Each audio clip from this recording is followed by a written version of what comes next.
Hey guys, it's your girl Kiki Soto here. Welcome back to Urban Girl Gardening. So today I'm going to talk to you guys about a few ways to cut some costs in your gardening. And if you are a beginner, I'm sure that this will help you out. Now there are some ways that you can cut back on things like fertilizers. And those are the ways that we're going to talk about. Now fertilizers are somewhat expensive. They're a little bit pricey, and you get your things like your fish emulsions, your granulated fertilizers. Those things can run you a pretty penny, and if you're just starting to garden, I don't want that to scare you off. So I'm just going to talk to you about a few ways that you can manipulate the system just a little bit. One of those ways is by using something that we all have. We all eat. Well, maybe we don't all eat, but I mean, even if you just go and pick some up from the store, it's not going to cost you very much at all. And that is bananas. Bananas.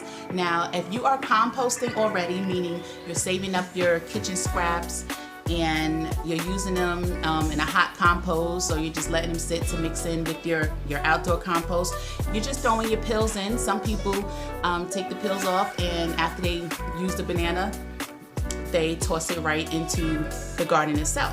And there's nothing wrong with that. But for a long-term use, I would suggest after you use your bananas, if you have a dehydrator, you can dehydrate your pills. All you have to do is give them a good wash if they're not organic. Give them a good wash and just throw them in your dehydrator. Now, you may not have a dehydrator, so if you don't have a dehydrator to dry your pills, the next thing that you can do with these banana peels is make a banana peel tea. You would take your banana peels. I would use 1 to 2 peels, probably per half a gallon, maybe 2 peels per half a gallon of water, and you just let it sit for a week. But you want it to be in a container that you can see through, so that you're checking for mold. You don't want them to ferment, so you want to check them every day. And a little cloudiness is okay, and it's fine, but you're gonna have a great liquid fertilizer that's obviously gonna be full of potassium, but you also get vitamins like calcium, your phosphorus, magnesium, sulfur. You'll get all those things by soaking your banana peels. And then what you can do is pour it right around the base of your plants. The same thing with the dehydrated pills. What you can do is dehydrate them till they're dry, bone dry. You want all the moisture out. And then you would just grind them up, and you can store them in a container. Now, you don't have to worry about mold, and you won't have to worry about fermentation if they're dry. You just put them in a container, and you can leave it, and then when you are ready to use them, you can either add the powder to water, shake it up, let it dissolve, or you sprinkle the powder right around the base of your plants that may need that extra potassium boost, and just water it in. Right? That's simple. Another item that we all have that we can all use: eggs. Save your shells, okay? Save your eggshells. Now, obviously, we throw the eggshells into our compost. Some people actually put a whole egg into the ground when they're planting things like tomatoes, and that's fine, but I don't know about y'all, but I'm not raising chickens, and I don't have eggs to waste. So after you're done using your eggs, save them in the carton. These are all just shells. Save them in the carton. And then when you're ready for them, you wash them. You put them in a colander, a strainer, whatever you call it, and you wash them really, really good. Then you let them drain. You lay them out onto a cookie sheet. You don't need to break them up at this point. Put them on a cookie sheet, and then put them in the oven at 350 for 8 minutes. 8 to 10 minutes. You want them to be completely dry, and you're gonna grind them. You're gonna grind them, and you're gonna turn them into a powder, just like with the banana peels. Now you have a calcium powder. So if you have any plants that seem to be calcium deficient, or you have any plants that will do better from having an extra boost of calcium, you got it. You take the powder, you sprinkle it at the base, you water it in, and there you go. That's another fertilizer. So we got banana tea, we got banana powder, and now we have the eggshell powder. The next thing you can do, guys, is take some of that banana powder, take some of that crushed eggshell powder, add a little Epsom salt, put it all into a bottle, shake it up real good, and let it dissolve, and you have a fertilizer spray. You want to make sure that the Epsom salt dissolves. Epsom salt, that's what you want to use because it has magnesium in it, and it's not like regular salt, which you don't want to use in your garden, okay? You want to mix about 4 dried peels, tablespoon of Epsom salt. I would say about 2 or 3 tablespoons of the dried eggshells. Add into a water sprayer, a water bottle with the sprayer. Shake it up, let the salts dissolve, and then just spray it around the base of your plants. And that's pretty good for container gardening. You're still getting all your nutrients that you need. The next thing I'm going to talk to you guys about, if you boil your vegetables, guess what? That water that you're boiling the vegetables in has all those nutrients that are in the vegetables, okay? So you take that water, you let it cool down, and water your plants with them. Super simple, super easy. The water from the boiled or the steamed plants contain the same vitamins that the actual vegetables have in them. So you can't go wrong there. You can also use the water from your potatoes, from your pasta. It triggers the release of the plant nutrients in the soil. So if you're gonna water, use the water from your veggies, from your potatoes.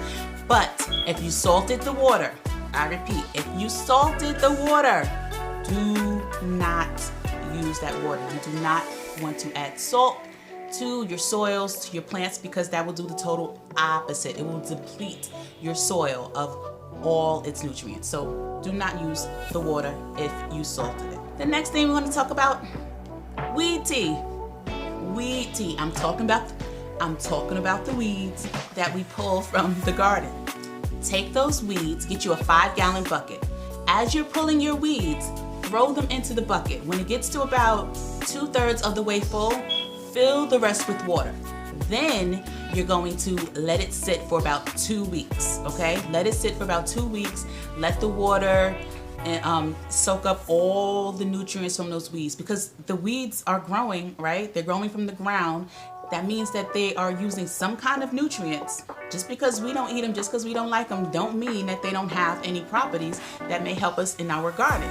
We don't want them there, but we can use what they can give us. But one thing that you want to be careful of, when you are straining, you need to use a cheesecloth or a cotton t-shirt.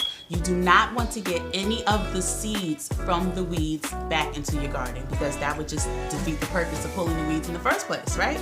So that's how you make your weed tea. Now, another thing that I want to talk to you guys about is something I have to get to today, and I am going to show you guys really quick. Another thing that you guys can use is the water from your fish tank. Fish fertilizer. As you can see, mine needs to be cleaned, and that's basically what sparked this video inspiration for me. So this is a 30-gallon fish tank. I will clean it. I will take about, I'll leave about 5 gallons of the original fish water in here, but little frog swimming. But the rest of the water I will use, and it will be an awesome substitute for fish fertilizer. This is all the same nutrients that you're going to find in your fish fertilizer. And if your tank is as cloudy as mine is, which is why I need to clean it, you want to make sure that before you use this water, you water it down, because there is a such thing as over fertilization, okay? And this right here is jam-packed with nutrients. I water my houseplants with this water right here. okay? You can't go wrong. If you have a fish tank, use your fish tank water. You can save it. You can put it right into a bucket or a container. You don't have to worry about refrigerating it. It's just gonna concentrate while it's sitting there, and you don't want it to get hot. You can leave it out in a cool place and it'll be fine. It will be fine. So use your fish fertilizer. You got a lot of trace nutrients in there. A lot of trace nutrients in here, okay? All the leftover foods that the fish don't eat, all the trace nutrients, the fish poop, all that stuff is awesome, awesome, awesome, awesome for your garden. And you know, the last thing you could do, guys, and we briefly touched on this in the beginning, save your food scraps. Get you a bucket, preferably a 5-gallon one. I'm the queen of 5-gallon buckets. I use them for everything. Get you a bucket, drill some air holes at the top, okay? Because things need oxygen to break down, okay? So get you some, a drill or a sharp knife or something. Put some air holes in the top of the bucket. Throw all your food scraps in there, everything. If you have a fireplace, throw your wood ash in there. As long as the wood isn't chemically treated, okay? Throw your wood ash in there. Throw old soil in there because you want to help it break down. You want those microbes, those good germs and bacteria in there to help the scraps break down. It's really, really simple to do. And you don't have to keep it in the house if you want. You can keep it outside your door if you can. If you can, keep it outside, bring it in when you're getting ready to throw your scraps in there. Really, really simple. Now, gardening season is coming, and I want you guys to know that yes, you will spend some money, but you're spending it on your health, you're spending it on your sanity, because I don't know about y'all, but the garden is my place of peace, okay? And it's that way for a lot of people. So make sure that you spend money, but you don't spend it to where you stress yourself out. So I hope you guys can use these tips to help you with fertilizing your gardens. Thank you guys so much for being here. If you like my content, if you like this video, make sure you like the video, hit that thumbs up, subscribe, comment, let's talk about it. Share the content to anyone else that may be getting started and wants to know how they can save a little money, because things do add up quickly. But gardening is an investment in yourself and in your health. Head over to Instagram, follow me at Urban Girl Gardening. Head over to Facebook, join my Facebook group. We'd love to have you there, Urban Girl Gardening. And if you want to chat, you need some information, you want to send me some information, that's THEE, Urban Girl Gardening @gmail.com.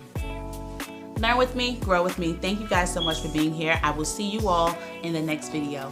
Bye.